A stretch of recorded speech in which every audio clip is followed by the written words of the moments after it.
Brazil, a country where football isn't just a sport, it's a way of life. From the streets to the stadiums, every Brazilian breathes the passion for the beautiful game. But beneath the excitement, there's a story that rocked Brazilian football to its core.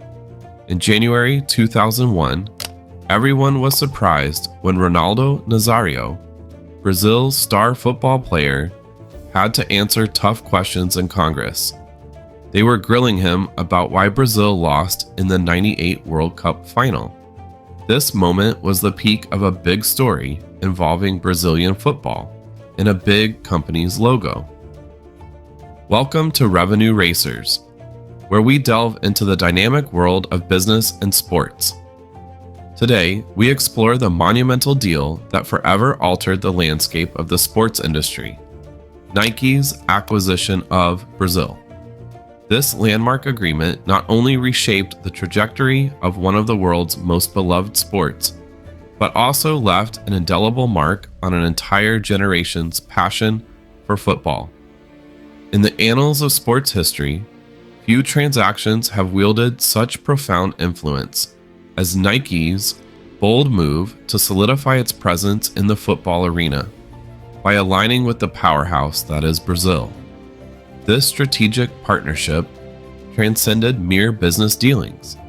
It became a cultural phenomenon, igniting enthusiasm and devotion among football enthusiasts worldwide. From the iconic swoosh emblazoned on Brazil's legendary jerseys to the electrifying performances of its star players, the marriage of Nike and Brazil epitomized the fusion of athleticism and commerce. Through innovative marketing campaigns and groundbreaking sponsorships, this collaboration propelled Brazil to new heights of sporting success and cemented Nike's status as a dominant force in the global sports market. Indeed, the acquisition of Brazil by Nike stands as a testament to the transformative power of strategic alliances, forever etching its place in the annals of sporting history. The country of football. Brazil is known as O País do Futebol, or the country of football, with its culture centered around football. Children play on the streets and indoors, and former footballers often run for office. Brazilians support their national team during World Cups, with employers even setting up viewing areas. Brazil has the world's most successful national team, the Seleção, with no country having won more World Cups.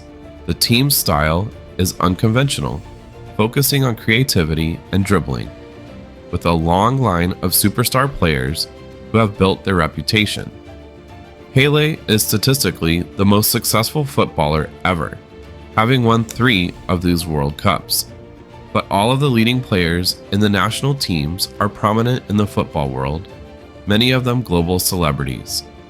The team's golden yellow shirts are an embodiment of sporting excellence, and therefore valuable real estate for sponsors. Which brings us to Nike. Through the eyes of Brazilians, Nike, the world's top sports brand, has experienced significant growth since 1994. In 1994, the company's sales were primarily from North America, with 3.8 billion sales. Today, less than half of Nike's sales are in North America, and it has over 10 times more revenue than in 1994. Nike's football sales in 1994 were $40 million. That's up to more than $2 billion in 2018. How did they manage to become that big in football? Nike started as a running brand, thanks to their co-founders being a track athlete and his coach. They later conquered basketball by signing Jordan and tennis by signing John McEnroe. But footballers? Their first star footballer on contract was Ian Rush in the 80s. But for some reason, he didn't bring the same brand exposure as Jordan did in basketball. Basically, at the start of the 90s, Nike knew nothing about football, and football knew nothing about Nike. But Nike co-founder Phil Knight had a plan, We will only truly understand football when we see the game through the eyes of Brazilians.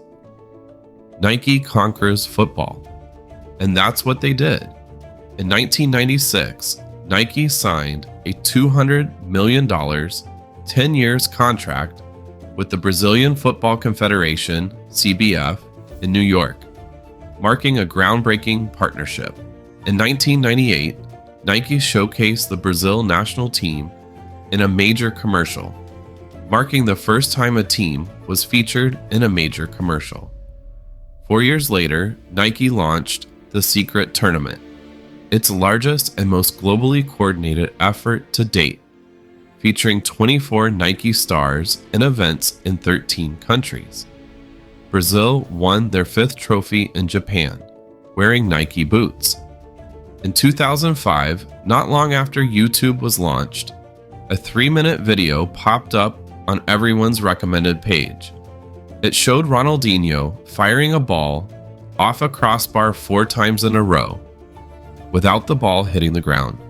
It was quickly shared around the world, becoming YouTube's first video to hit 1 million views. The era of viral video had arrived. And yeah, it was fake. 1 year later, Nike went completely digital with the Yoga Bonito campaign. The new approach was a watershed moment in digital marketing, involving a partnership with Google and the promotion of user-generated content. Nike became a household name in football, signing more and more significant players and clubs. All that effort paid off.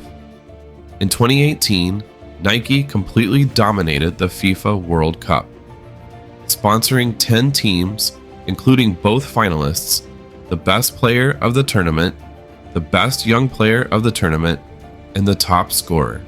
In 1994, Nike didn't even have one single team at the World Cup.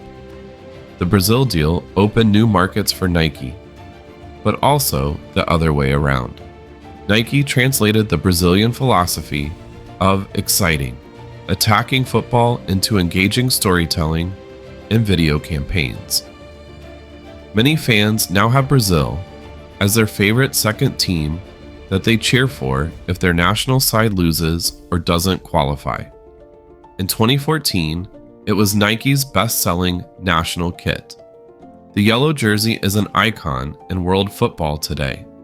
So if it's such a success story for both Nike and Brazil, why did Ronaldo have to explain himself in Congress? Kickbacks and Mickey Mouse. There are 2 problems with the deal. First, Nike paid part of the compensation not to the federation, but to a marketing firm owned by that guy with a bank account in Switzerland. That marketing firm then paid half the amount to the president of CBF. That is pretty much the definition of a kickback. The allegations were part of the FIFA corruption case in 2015. Part of the truth is also that all charges were dropped, at least in regards to the Nike deal. But both Hawila and Teixeira were later found guilty of corruption and bribery in other cases. But that's a story for another video, and was not the reason for Ronaldo's hearing in Congress. That hearing was about the lost World Cup final. Ronaldo had a mysterious fit hours before the game and was rushed to the hospital. Rumors emerged that Nike, which also had a personal sponsorship deal with Ronaldo, insisted he play against medical advice. He was the poster boy of their marketing campaign. It's still a mystery what actually happened, but Nike and Ronaldo became a scapegoat for the defeat. When the team arrived back in Rio de Janeiro, fans modified the Brazilian flag so that in place of the slogan "Order and Progress" was the word Nike. But the testimonies did not incriminate Nike. Nike was seen as having done particularly well out of its Brazil contract. The investigation moved to focus on the Brazilian Football Confederation, which was attacked for having sold the family silver. Disney didn't sell Mickey Mouse, but the CBF sold the national team to Nike. It should have sold the spectacle, not the product, said one congressman. The last time Adidas owned the world. There are only a handful of deals that really changed the course of sporting history. Jesse Owens and Adidas, Michael Jordan and, well, Jordan, Usain Bolt and Puma, Nike signing Brazil falls in that category. It was a crucial moment for Nike's journey from a newcomer in football to becoming the market leader and a dominant force in world sports. And Nike in turn did its marketing magic and brought the Brazilian philosophy to millions of fans around the world, sparking a passion for creative football that burns until today. After the Brazil deal, Adidas started to take Nike seriously. The football and sportswear industry changed. One sports marketing executive who worked at both Nike and Adidas called the Brazilian deal the turning point. That's the last time Adidas owned the world. As we close this chapter of football history, one fact stands tall. Brazil's partnership with Nike will always be remembered in sports history. It's a reminder of how passion, teamwork, and love for the game can leave a lasting mark. Thanks for joining us on this journey through the soul-selling story of Brazil and Nike. Don't forget to like, share, and subscribe for more untold tales from the world of sports. Until next time, this is Revenue Racers, signing off.